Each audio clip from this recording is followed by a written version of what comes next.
One में एक बरगद का बहुत बड़ा वृक्ष था। उस पर बहुत सारे तोता रहते थे।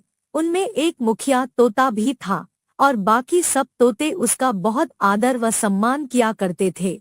और मुखिया तोता भी एक राजा की भांति अपने साथी तोते की रक्षा व आश्रय का इंतजाम करता था। सभी तोते एक सम्मिलित परिवार की तरह एकजुट होकर रहते थे।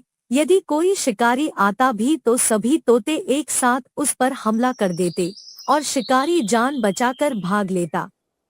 एक बार मुखिया तोता ने सभी तोते की मीटिंग बुलाई और बोला, भाइयों, जैसा कि आप सभी जानते हो, हमारी संगठन एक बहुत बड़ी ताकत है और हमारे संगठन की जंगल में दूर दूर तक चर्चाएं होती हैं। हमारी एकता इसी तरह से बनी रहे, इसलिए हमने कल होली पर एक विशेष कार्यक्रम का आयोजन किया है, जिसमें तरह तरह के रंग बिरंगे गुलाल और पिचकारी मनगा रखी है। कल होली के दिन बच्चों की अलग टोली और बड़ों की अलग टोली बनेगी और एक दूसरे को रंग लगाएंगे, पर ध्यान रहे, कोई भी इस सीमा के बाहर नहीं जाएगा, उसे खतरा हो सकता है। और अगले दिन सभी तोते एक दूसरे को रंग बिरंगे गुलाल लगाए और उमंग के साथ खूब होली खेले। सभी तोते सतरंगी कलर में रंग चुके थे और बहुत खुश हुए। वन में पहली बार ऐसी होली जो हुई थी। यह देख एक तोते के मन में विचार आया कि जब जंगल में इतनी हर्ष और उल्लास के साथ होली होती है तो गांव में और आनंद आता होगा। क्यों न एक झलक गांव की ओर भी होली देखाए। ऐसा सोचकर वो उड़ान भरा और बगल के ही एक छोटे से गांव में रंग बिरंगी होली देखने चला गया।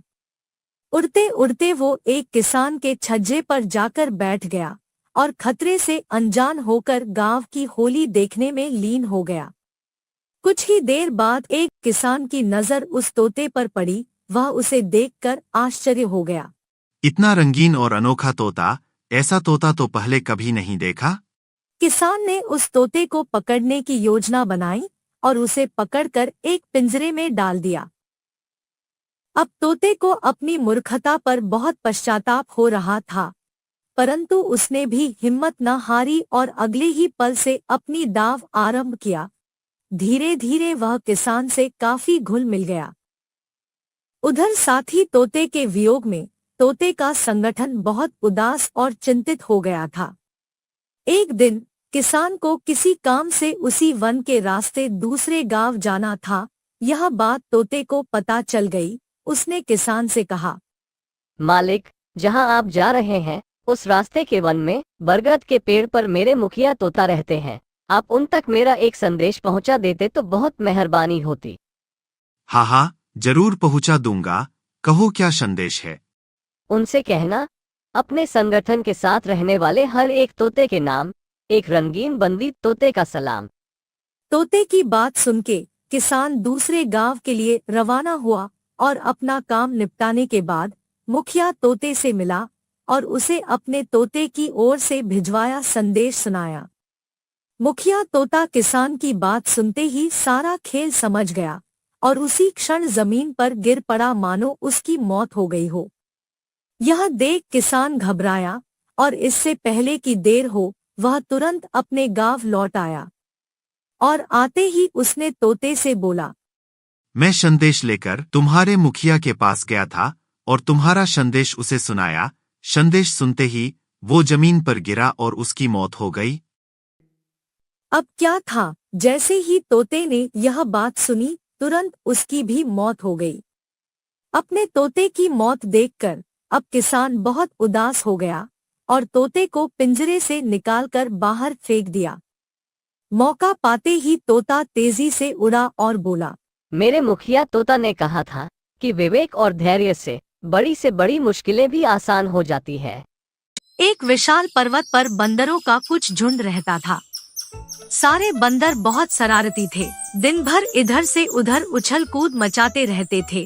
अगर गलती से भी कोई दूसरा जानवर उनके इलाके में आ जाता तो सारे बंदर उसे इतना तंग कर देते कि वो वहाँ से भागने पर मजबूर हो जाता। यह लोग कई पीढ़ियों से वहीं पर रह रहे थे। जैसा कि यह आम बात होती है कि हर पीढ़ी के अपने अपने विचार होते हैं, जो कभी पुरानी पीढ़ी से मेल खाते हैं तो कभी नहीं। ऐसे ही बंदरों की नई पीढ़ी के विचार थे। वे कभी किसी बूढ़े की सलाह लेने के लिए तैयार ही नहीं होते थे। उनका विचार था कि यह तो पुराने जमाने के लोग हैं, अब तो नया जमाना आ चुका है। ऐसे शब्द कहते समय वे इस बात को बिल्कुल ही भूल जाते थे कि यह जवान ही तो एक दिन बूढ़े बन जाते हैं। खैर, जवानी के जोश में बंदर अपनी दुनिया में मस्त रहते थे। एक वर्ष पहाड़ों पर खूब बर्फ पड़ रही थी। सर्दी के मारे सभी पक्षियों और जानवरों का बुरा हाल होने लगा। बंदर बेचारे भी ठंड के मारे इधर उधर सर्दी से बचने का उपाय सोच रहे थे।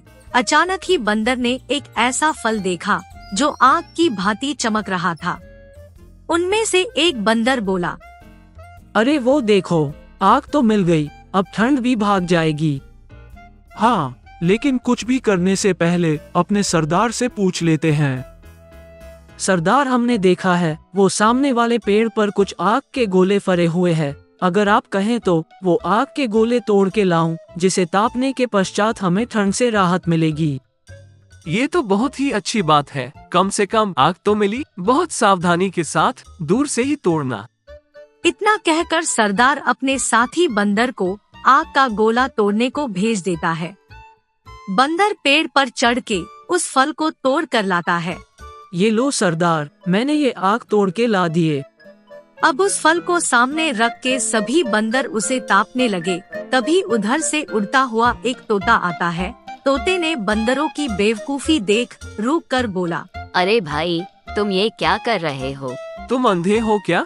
तुम्हें दिखाई नहीं देता कि हम सर्दी से बचने के लिए आग ताप रहे हैं? तोते ने भी जोश में आकर कहा, मैं तो अंधा नहीं।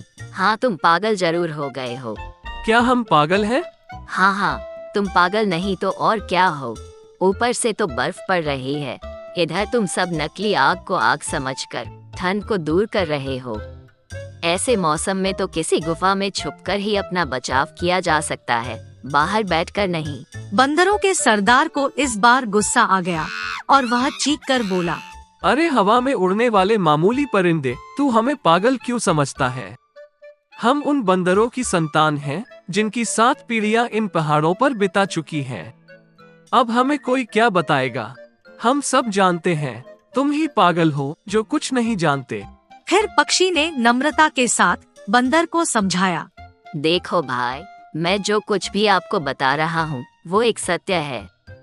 मुझे ऐसा करने से कोई लाभ तो नहीं, मैं तो केवल आपकी भलाई के लिए कह रहा हूँ कि बर्फ जब भी पड़े तो प्राणी को किसी गुफा का सहारा लेना चाहिए। खुले में भले ही तुम आग के पास भी बैठोगे तो भी बीमार हो सकते हो। हालांकि यह आग है भी नहीं। यदि तुम अब भी न संभले तो नुकसान हो जाएगा, इसलिए अब भी मौका है, बच जाओ। यह मौसम का रुख बता रहा है, हो सकता है बर्फ का तूफान भी आ जाए। क्या तुम हमें मारना चाहते हो? क्या तुम चाहते हो हम सब मर जाएं? नहीं, ऐसी बात नहीं। मैं तो केवल इतना ही कह रहा हूँ कि तुम लोग इस मौत से बच जाओ। बंदरों का सरदार क्रोध के मारे दांत पीसकर बोला, फिर मौत का नाम लिया तुमने।